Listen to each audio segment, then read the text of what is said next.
I'm going to do is I'm going to review the controlled substance rules.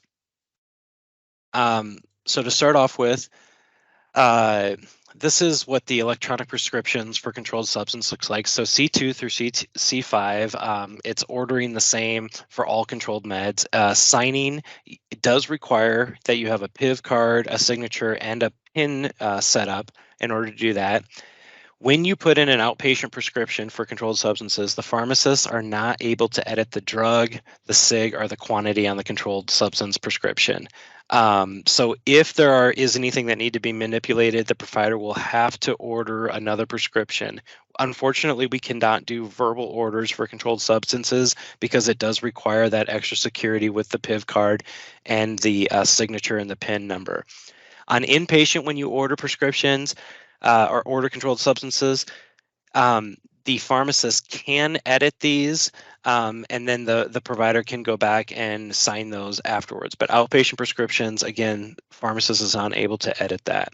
So if you look at this slide, this is kind of an example of what it looks like when you enter prescriptions, especially controlled substance prescriptions.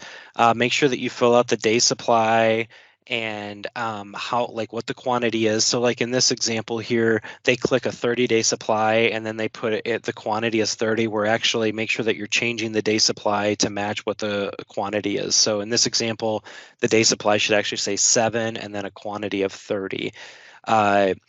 Also be careful here too that make sure you're looking down below and make sure that that makes sense. Because if it doesn't make sense when you look at what the prescription is going to print out, then it's probably not going to make sense to the pharmacist or veteran.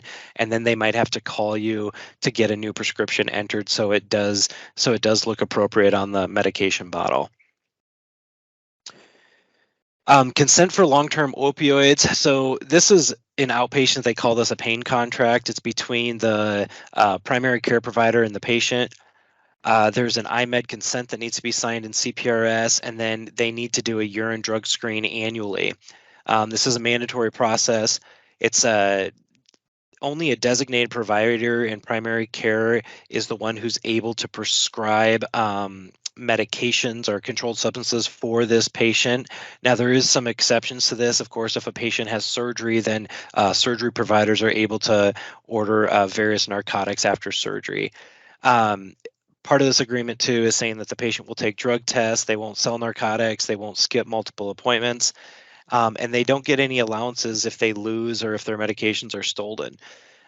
If this is violated, patients are not eligible to receive opioids from the VA pharmacy. Of course, this is up to the discretion of each provider to provide written prescriptions so that they can fill elsewhere, like at an outside pharmacy. So how do you know if your patient's on a narcotic agreement? On the cover screen, so this is at the bottom, when you look at your cover screen, you'll see in the upper right-hand corner, there's various postings, and this patient has a controlled substance pain management agreement listed up there in that.